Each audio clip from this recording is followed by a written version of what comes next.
I was at an ATM and this old lady asked me to help check her balance. So I pushed her over. Over 80% of the people around don't enjoy their work. Get a good education, stable job, and raise a family. I slept on a futon until I was 36. I don't fucking regret any of it. I just want to have some type of impact, no matter what it was.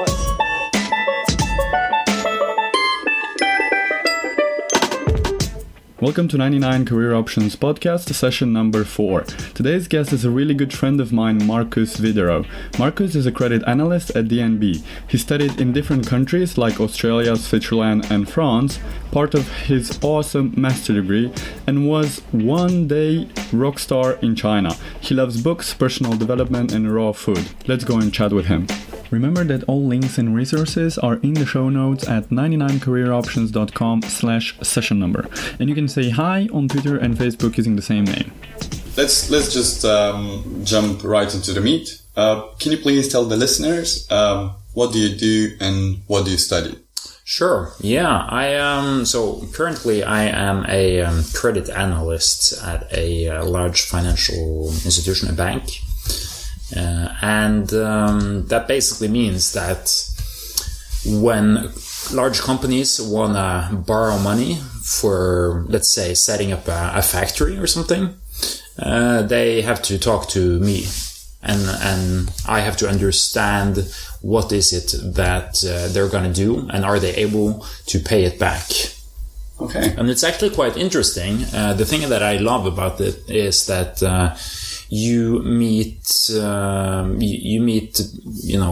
many different industries. I mean, you meet people who are going to make a factory to produce perhaps some food products, and you have to understand, at least superficially, how the food products work, how they create them, how they sell them, and how they actually earn money on it. So you'll have to be like a detective and try to figure out, okay, is this a good investment for them? And then you'll have to go through the numbers and see if the company, if let's say we were lending them $500 million, are they able to pay back the loan within, let's say, 7 years or so. So it's a lot of different aspects to this, and you'll have to be a bit of a detective, and that's kind of a thing that I like. Yeah. So you like to find out things and to learn about new things. Exactly. And I get to do that in this job. And you also had a question which was where I studied. Yeah. Yeah. So what did you study to get this position? Okay, so I have a general business background. Before that, I spent some years abroad studying language and music, but that's not strictly related to my profession. So I studied business. I have a bachelor in business administration, which is a very general business study. And then I also have a specialization in something called applied macroeconomics, which is sort of how a country's economy works, And then I have a master's degree on top of that, which I took abroad. I live in Norway now, so I took the bachelor's in Norway, and then I went abroad for the master's, and that was in something called international management. Yeah. So, yeah. Can you tell us the story how you ended up choosing this career path? And I'm interested, like, how did you know what to choose? Why did you choose what you choose? And did you have any influences in your life, like your someone in your family, or maybe a mentor, or? Yeah, that's a good question. It's always interesting. I find to hear why people end up in the jobs they actually choose. Because often you find that it's quite, it's a coincidence very often. I guess my job is also a bit of a coincidence, but I knew that I was going to study business since I was 6 years old. Because I was in daycare, and there was so I was about, I guess, 8 years old, or 6 to 8 years old. And there was this, one of the adults there, he was like 20 years old. He was really into this Monopoly game that they didn't have in the daycare, but I had it at home. So he asked me if I could bring it to the daycare. So I did that. And so for a couple of years, me and this guy were bonding over this Monopoly game. And I think that sort of created this interest in, because I guess this guy gave me a lot of, attention, so that felt good. So I sort of felt this special bond with the world of Monopoly, if I can say something like that. And I started, I think pretty much from first grade, that I was thinking, this thing about business, it seems interesting. I mean, you can, it's international. You can travel around. I was actually thinking this in first grade. And I also had like a vision of myself, where I saw myself at the age of perhaps like 30, 35, in a business suit in a metropolitan area, like in the middle of New York or Shanghai or something like that. So, and I always follow that. Like when I was going into, let's say, middle school or high school, I kept track of what kind of subject was important to get into that kind of study that would make me become this vision that I had in my mind. And whenever I sort of dwindled, to the side of this vision, but if I did poorly in one of those subjects, I would sort of react to that and start working to get, better at that subject, so I would, be able to reach this vision that I had. So I think that's been very, it's had a huge effect on the choices that I've taken. Right. But did you have any doubt on the vision that you have, or all the time you had that vision and you would never had any doubt about it? Like you just knew that this is what you want to be. Like you never is this, you said that you had this vision when you were 6. So let's say when you were 16 and you had to choose a major, or sometime in that period of your life, didn't you have any doubts? Like, is this really what I want? Or you were all the time focused and focused on getting that picture in your head true? Actually, I was focused the whole time. Right. So there was never a doubt in my mind. And it's a bit unconventional. I don't think, at least from my friends and everybody I grew up with, I don't know of anybody who actually had went through the same process. But I was exposed to other, occupations. I mean, my parents are in medicine, and also my sister is in medicine. And also when you're, in high school, you get exposed to different occupations, but it was always like, okay, it sounds nice, but I want to do this thing. Right. So I was always determined on that. So, but for anybody who's sort of listening and does not have, this vision, as I suppose most people don't really have, I'm just a bit weird in that way. I think just getting exposed to a lot of occupations, if your parents are doing something, really try to understand what is it, and they might say, I'm doing this, and they'll describe it by using 10 sentences, but it's not until you're there, and perhaps you follow them to work and you see what they're doing every day that you sort of realize, okay, this is actually what they're doing. And there's a huge lack of this. Even in universities, you have people studying something and they don't really know what it's going to be like when they're done. Yeah. So I think, it's a good investment in the future to try to orient yourself into what is this what are these people actually doing? Like, what is a medical doctor actually doing? Like, could I consider myself walking around, looking at patients' records all day, or sort of trying to figure out what kind of illness they have, or doing surgery? Is that something that fits me? I think that's a good process to do. Yeah. Can you describe the studying period? Yeah, sure. I can tell you about that. So the master's program is called the CEMS, the SEMS program, which is a collaboration of different management schools. So you have, at least currently, you have each country there is one school, usually like the foremost business school, who are let into this collaboration.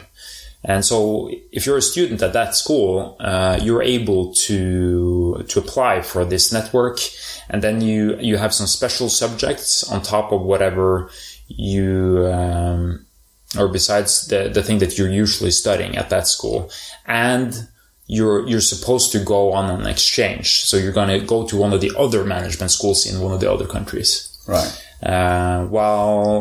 At this time, it's not only European schools, but you also have, it's become a global network. So you have schools in Canada, in Brazil, in China. We're getting one soon. You have in Japan, Singapore, Hong Kong, and Australia. And Australia was my home school, actually. Mm-hmm. So I started there, and the program at that time was actually that you were going on two different exchanges. So it was a three semester degree, and each semester at a different school. So the first 6 months I stayed in Sydney, Australia. Yeah. Then the second semester I stayed in Switzerland, in a place called St. Gallen. And then I actually went to Singapore for internship before the third semester, which the third semester was in Paris, or a small city outside of Paris. And the school was HEC Paris. And it's a nice program. I enjoyed it a lot, and I think pretty much everybody was happy that they took it, because you're able to meet so many different people. You get a very international network, and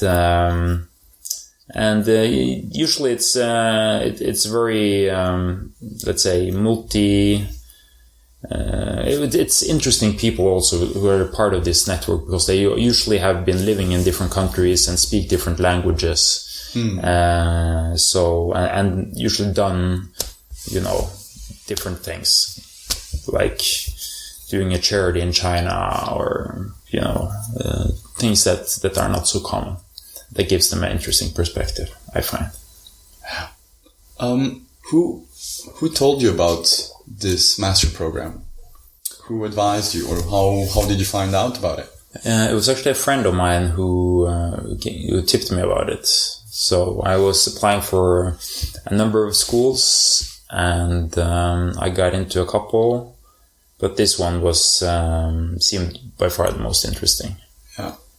So, but it's a old program. I think they've been going on for more than 20-25 years. Okay. And it's just expanding. So yeah, it's pretty big, getting bigger. How hard was it during the studying period? It's okay. I think I spent perhaps even more hours of my study during my bachelor's.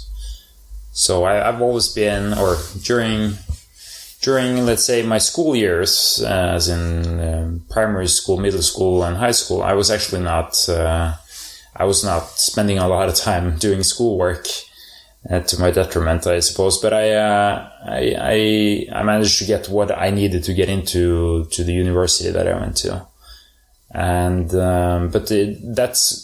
that's where I started to work hard. Right. So I realized that now, if I wanna, get into this type of school or get this kind of job, then I need to get into the habit of working hard. So that's, but you get into that. I mean, at first, it's a challenge, but then it's no problem after a while. It's just fun. a habit, yeah. It's a habit. That's true. Yeah. It's a habit. So, do you remember the first day at school in this master program? Yeah. In Sydney? Yeah, I do. We had orientation day. So we met up, and a lot of people from different places. I think it was like 15 or 20 different nationalities. Wow. It was a small session, and then you got to know a couple of people. It was an informal sort of information session with the dean of the business school.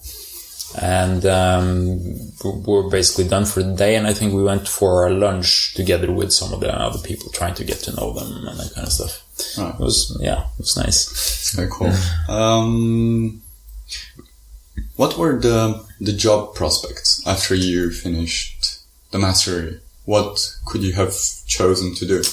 Yeah, so I guess are you talking about like the total range of different jobs? Yeah. Well, I mean, if you study business, and especially if you have some finance and some quantitative subjects, you do have a large variety of let's say occupations you can end up in the business sphere. So usually, like if you take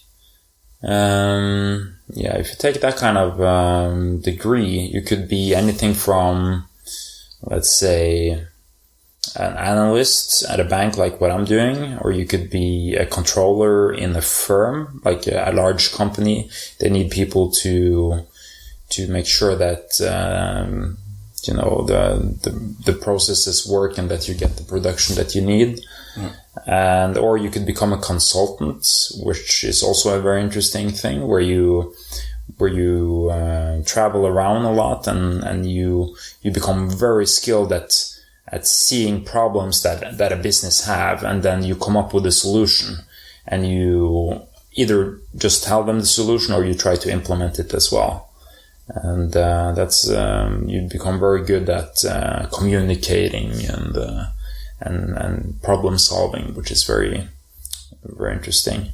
But you could also work in, let's say, a more creative business subject, like business development, where you're trying to develop products, or marketing. I think usually if you study business, everybody can do business development and marketing, as long as you have a creative side. You sort of have to have that. But if you have a lack of, let's say, math and quantitative subjects, by quantitative subjects I mean like a bit more heavy on the math side, like finance and things where you have to use a calculator and sort of use models in a computer to try to calculate different kind of stuff. If you have more of those quantitative subjects, you're always open to the other aspects. So I found that it was good to have at least some of these quantitative subjects. Right. Yeah. So then, how does a day at work look like for you? So I get in at about 8:30. There is a flexi time, so I could come in from 8 or before 8 even, but hopefully not later than 9. And then I usually check my emails and I look at the headlines if something different has happened. Usually I'm working on a case. So I'm working on, let's say, a company who's trying to lend some money. So if I've been talking to the company, I will be working with the case, because it's not me alone saying, this company can get this amount of money, even though that would be very interesting. Usually you have to go to somebody very senior somebody who's 60 years old and have been working in the bank for a long time, because they have seen a lot of different things. So I have to write sort of a report where I have all the aspects of, why is this a good company? Like, why are they trying to do this? Why are they making this factory? Are we, how much are we going to lend them? If things go wrong, what are we going to, like, how can we cut our losses? And that kind of stuff. So I have to make that in a very, succinct and precise way. So you do also work a lot with communication, written communication, and try to make it on point, Usually when I was in middle school, you get bonus points for writing long papers, 10 pages, where I was writing stories about nothing, Right. But you can't do this here. I mean, it's going to be as short as possible.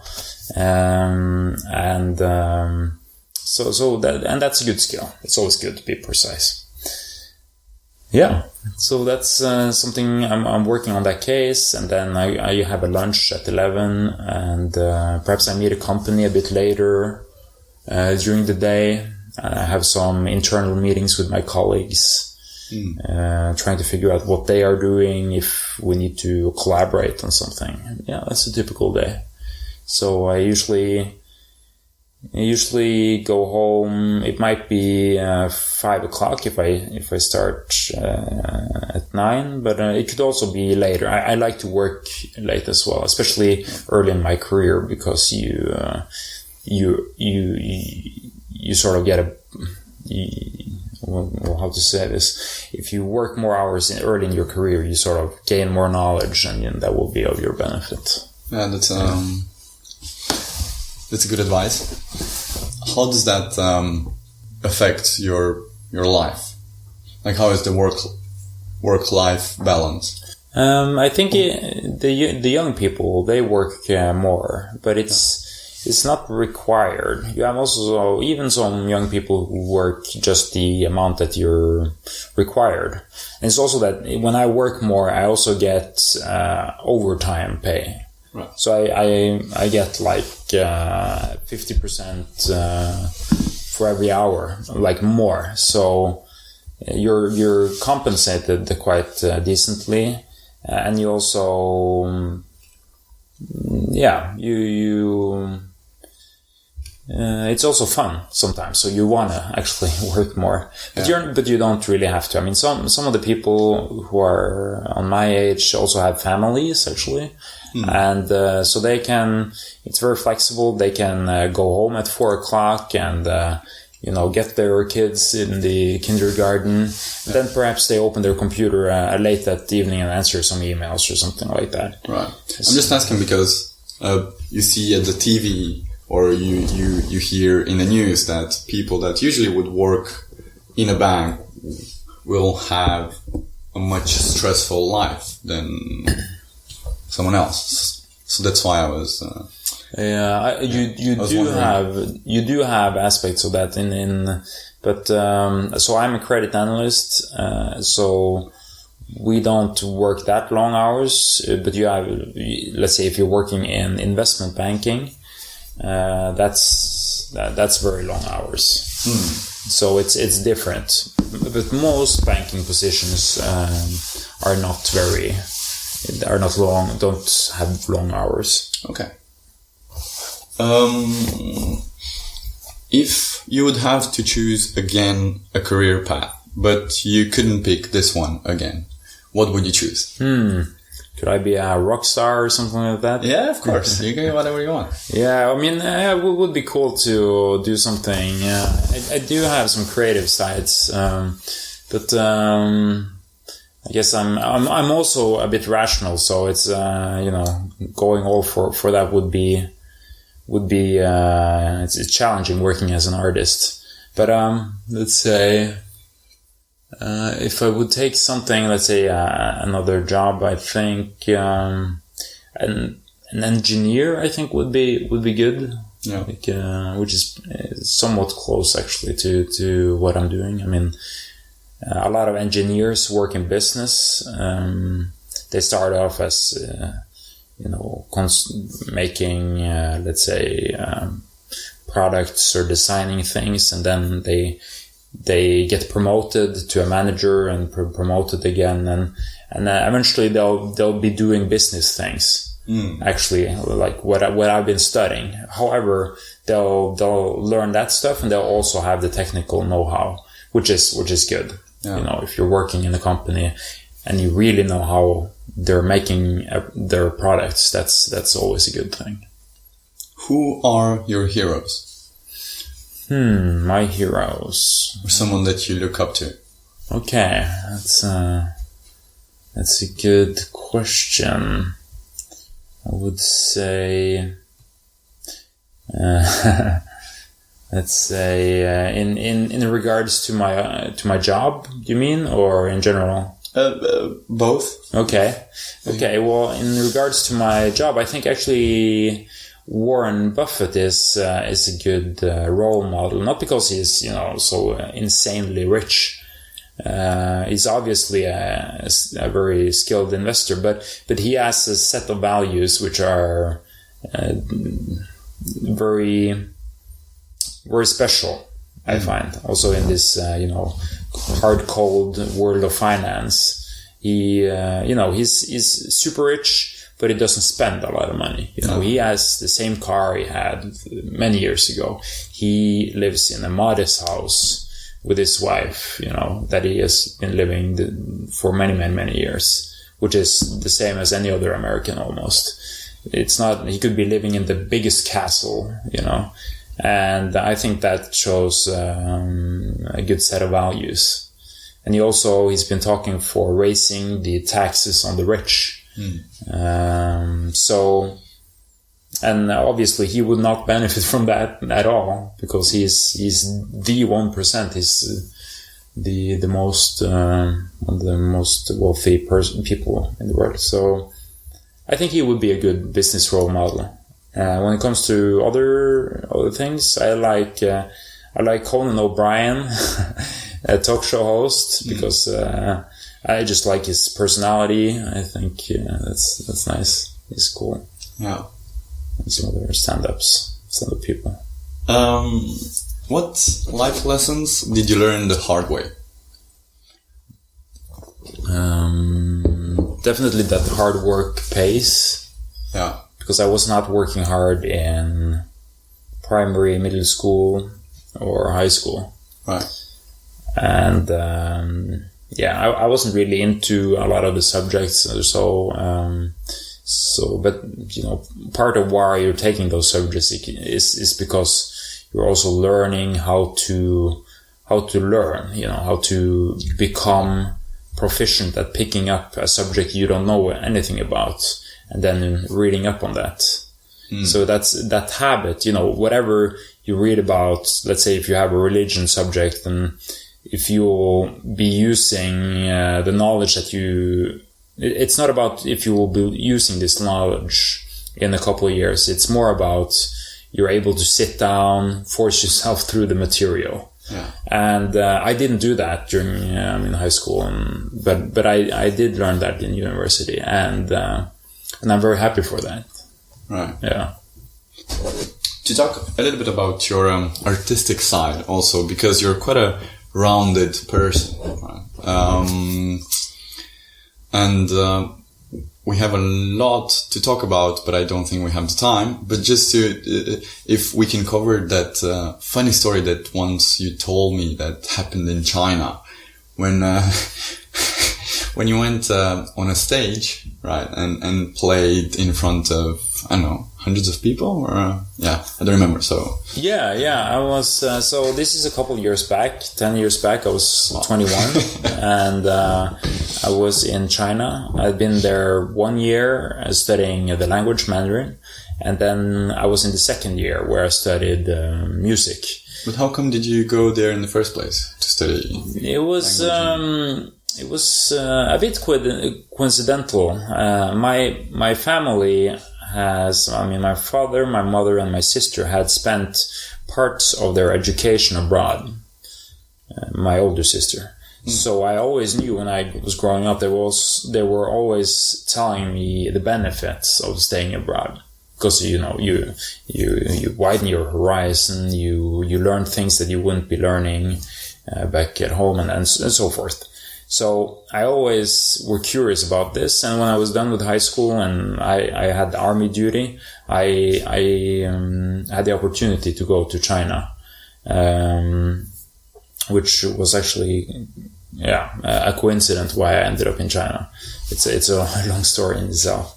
Then I went to China. I ended up being 2 years there. And the second year, I was at this music school. You know, I was the first foreigner at the music school studying music in Chinese. And it was, Western music styles. So you had like pop and rock and jazz and that kind of stuff.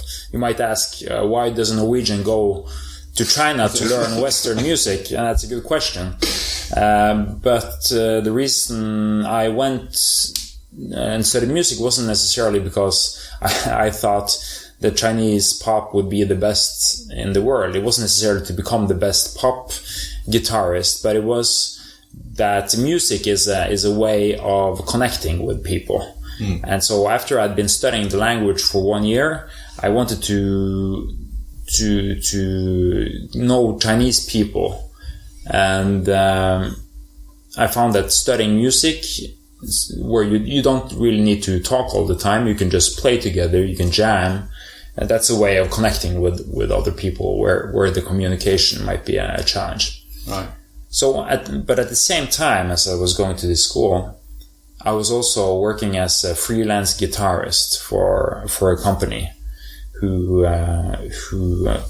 where a lot of foreigners were working, who could play or sing an instrument, or play an instrument of some sorts, and then you were put together and sort of leased out to let's say a wedding. If there was a rich Chinese couple who needed some entertainment for their wedding, they would lease a band of us, and we would come and play at their party. Or there could be a small TV production where they needed a band, and so forth. So that's the stage, that's the premise. And then once me and my friend got a phone call from our boss asking if we want to go to this tropical island down in the south. It's like 3 hours by plane from Beijing, the capital, and to play down there. And it sounded like a great opportunity. You know, Beijing was cold at the time. It's like minus 10 degrees, and this was a tropical island, you know, with 20-30 degrees Celsius. And so of course we wanted to go there and just to play for one day. So we they bought tickets for us, and we went to the airport and met some other people that we were gonna play with in the band. And so it was the band, and you had our boss, a Chinese guy, and then you had the agent, which is basically the one that hired our boss. And the thing was that when just before we boarded the airplane, you know, going from Beijing, the agent who was hiring us, he said, "Hey, by the way, if anybody down here in this tropical island asks you where you're from, you'll have to say that you're from Germany." And that was it was a bit strange, I gotta say, because there was no Germans in this band. There were 2 Norwegians, 2 Americans, a Mexican guy, and a French guy. So nobody spoke a word of German. But anyways, that was what he told us. So we came down there, arrived late at night, and got greeted by this huge group of people, and we had a tour bus. You know, they were taking our bags and, you know, treating us like royalty, which was very nice. And we drove in to the city, and we got into this hotel, which was the nicest hotel ever been to. It looked very, very nice. And I thought it was, it's a very nice place just for being there one day and play for them. So, but anyways, we got to bed, we got up the next morning, and we were the tour bus was driving us to where we're gonna play, and we arrived in the middle of the city with like a huge stage in front, and there was a lot of people, like volunteers working there, and we got out of the tour bus, and we went into like the backstage area inside of a building. And we sat there and we waited and we actually started talking to some of the other band members, and because usually with these groups you don't work with the same people every time. So we had not been working with these people before, or I hadn't been working with them, and they hadn't been working with each other as well. So, but we figured out, hey, okay, so what instrument are you playing? Yeah, okay, you're playing guitar, and you're playing guitar as well, and you, okay, so it turned out that we were like 4 guitarists in a band of 5 people, which is very strange. But our boss, he of course knew this, so he had brought with him instruments from Beijing, from where we were from. And so he gave a trumpet to me and gave some other brass instrument, just handed it out, a drum to some guy who had never played drums before, and that was that. And we were supposed to just pretend to be playing, which there is a lot of playback in Chinese live music, so to say. So that wasn't totally unknown, but it was a bit strange. And then suddenly the agent came and said, "Okay, now it's your time. You're gonna play." And so we got up and we started marching out of the building. But instead of walking up onto the stage, which we thought, okay, we're gonna play there, we went down the street and we turned a corner. When we turned that corner, we just saw packed masses of people to the left and to the right, and a lot of photo cameras, a lot of big screens with our faces on them, and these people were just like screaming. It was like at least 50 to 100,000 people just standing there. Jesus. So you're totally shocked because you weren't expecting anything, and then suddenly you have all these people who seem to know something about you, but you don't know what that is. But you just continue down the road, and it's just constantly a lot of people who's just constantly just screaming and seemingly very happy to meet you, which is, of course, is nice. But then it turned out that this was a parade that we were we were a part of this parade. We were actually the last part of the parade, sort of the grand finale. So they must have, like, the agent who was hiring our boss, he must have told somebody that we were a great German band of some sorts. But I never got to know what they actually told anybody. But so we ended up walking in this parade for about 1.5 hours, and it was just constantly just packed of people on both sides. So I think there must have been we were actually watching it on television later that day, and it was like 200,000 to 400,000 people in that. What?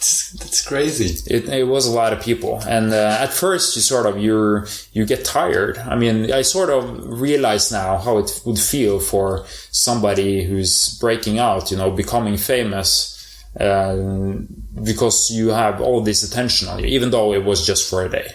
Right. But so eventually you're just paralyzed with fear.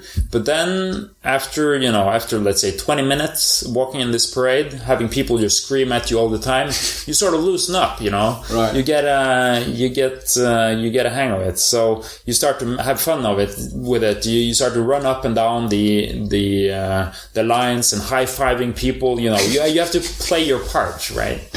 So that was actually quite interesting. So how were you playing the trumpet? I was holding the trumpet the whole time for 1.5 hours. I didn't play it at all. Oh yeah. So I mean, it must have been a huge scam, obviously, because we didn't perform at all. We just walked in this parade, and that was that. That's the craziest story that I've ever heard.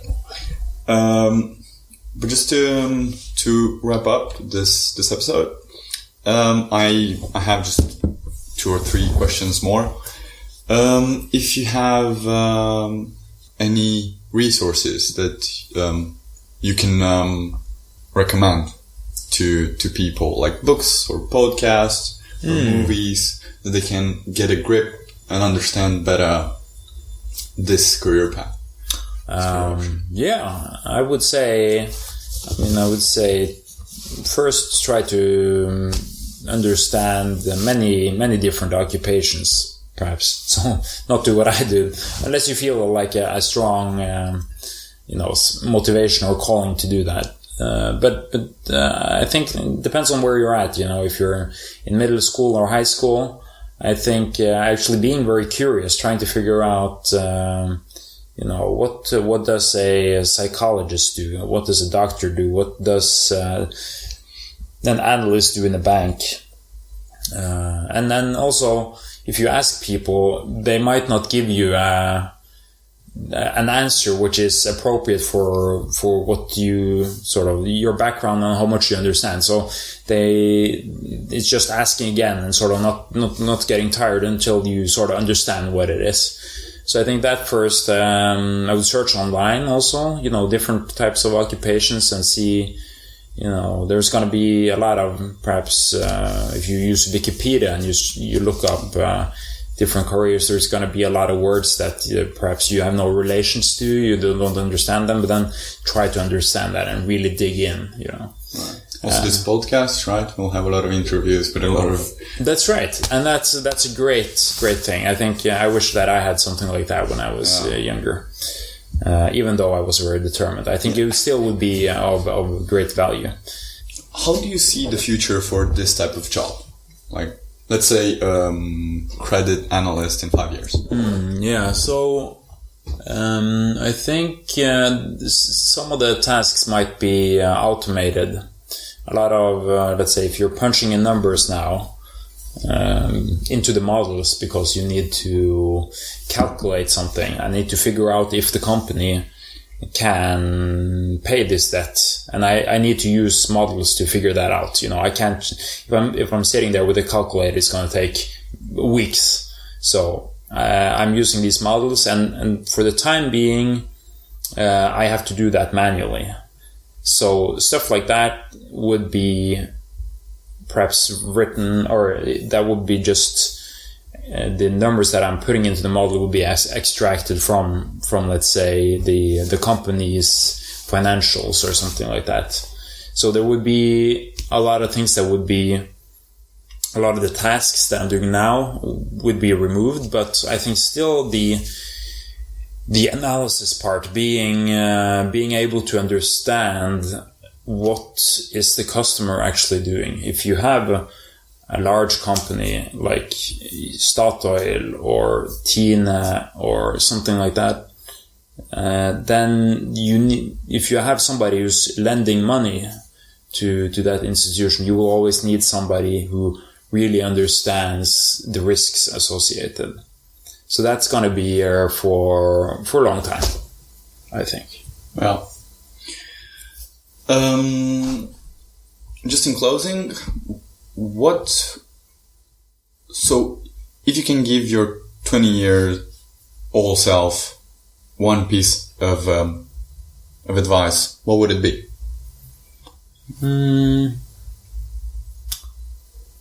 Yeah, 20-year-old. Yeah, I think just take more risks. I would say, like socially. I think, try to meet new people, that kind of stuff. It's something I do now, and I've been doing it for many years, and I think that's of great value. Yeah. It's you feel uncomfortable at first if you're not used to it, but you get into it. It's a habit, like we talked about earlier. So if the listeners are interested to know more about this career path and the steps that you took to land the first job, or how you managed to be so focused and excel in so many things, would you agree to do a webinar? Sure. Where they can ask you whatever. Sure. Cool. Wonderful. All right, Markus, I really, really enjoyed the conversation. I'll put all the recommendations and info in the show notes. Thank you so much for your time. You're welcome. My pleasure. So if you want to learn what steps Markus took to get accepted at SEMS, what are the benefits of studying abroad and why you should do it, please visit 99careeroptions.com/4 and sign up for the webinar so you can ask whatever questions you might have yourself. Be smart, know your options. Before you leave, it will mean the world for me if you can leave a review and share my work with people that would find it useful. Maybe it is a brother, a sister, a friend, or a niece, someone choosing a career path.